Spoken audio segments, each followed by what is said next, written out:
Hello guys, welcome back to the channel. I know it's been a minute, it's been a few months, but hey, how it going, huh? Very bad young racing bird season.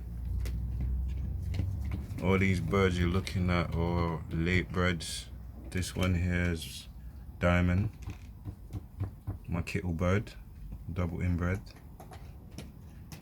my female, and that red here is my Yan feeling female. Yes, lovely red. Yeah, lovely red. And that checker there is a baby, late bred.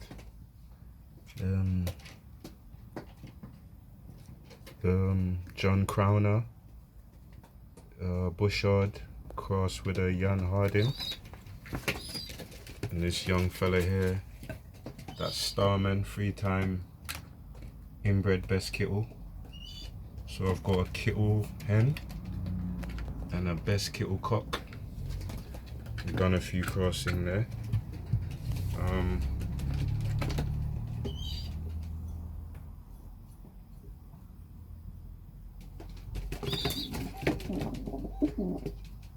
The young bird's moving a bit gingerly.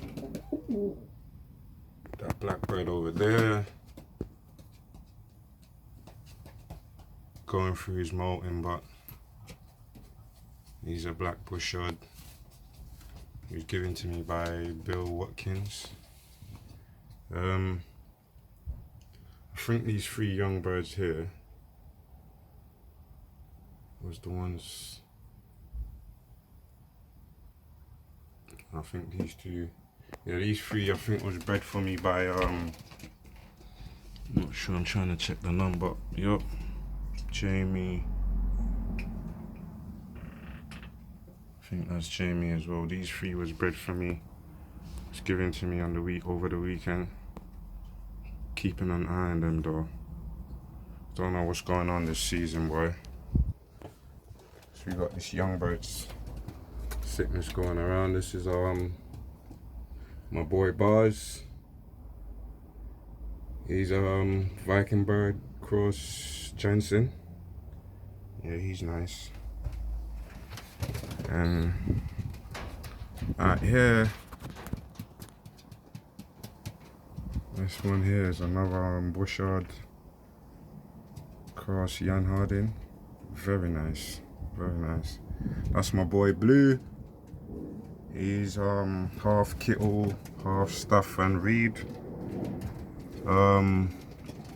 He did race in the young bird season.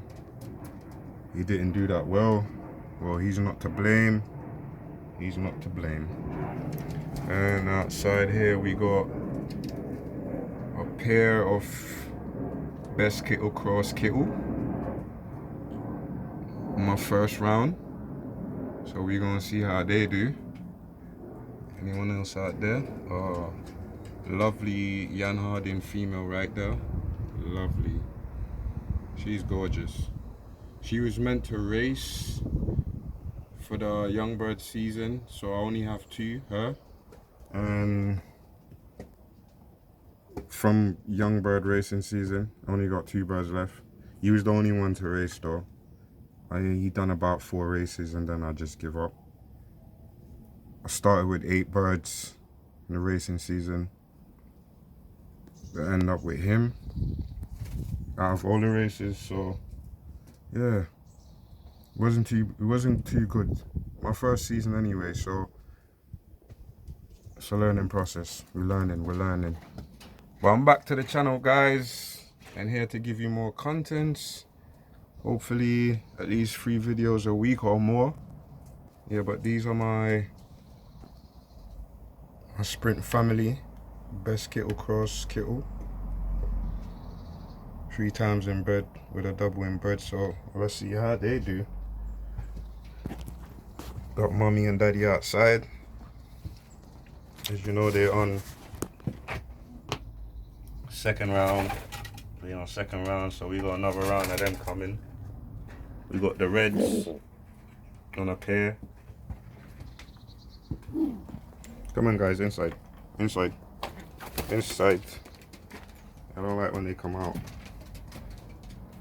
But yeah guys, I'm back. You can see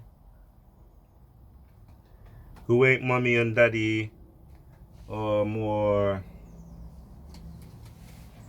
late bred. So I'll be having a go at the yelling season. See how they got their grit and mineral a bit mixed. They get in and do their thing. I know they love it. See, I try to keep the floor as clean as possible and the loft dry. You know, at the moment I've got like 20 blue perches and extras, but I've never had 20 bird max. Yeah, you look at the loft, you might think, oh, how many birds you got? I don't even think I've got. How many birds have I got right now? That's my Staff and Reed Lamont winner, given to me by Steve Holloway. Steve Holloway flew him, so he's a winner for Steve at the Le Mans. I think it's 250 miles. Across him, well, I bred him with the kittle bird here, Diamond, and we got a pair, but I lost one, which is the nest mate to that one there, Blue. So I lost this sister before even race time. But I had a what they call a flyaway. So I had about 12 birds out loft line, 6 of them group and decided to fuck off. So yeah, one of them was his sister. Yeah, she was a nice looking bird. They're looking all a bit scruffy if you see around their neck going through the molting. But I'm not sure how long they molt for, as it's my first season and I'm learning when they molt, when they don't, how long they molt for, all these nonsense, dealing with young bird sickness. Listen man, my first season, babies will come out the nest, die 2 weeks later. Before that, babies wasn't coming out the eggs. As you see, I give them all they need. They make their grits and that. I know I shouldn't have it that low, but while they're eating the pink powder, I've got the water container there. Normally I'll take the container out, you know, or yeah, try to keep them with water, but I need to get that off the ground. No, people like, get your water drink off the ground. Yeah guys, I know. I just need to create something where that water will stay, because numerous times I put stuff in here and I put the water, they will fly on top of that water thing, turn it over, especially the big old birds. They're just horrible. Anyway guys, I'm back. If it's your first time watching and you reach this far, please like and subscribe and share. I will be back making more contents. Love you guys. Cheers.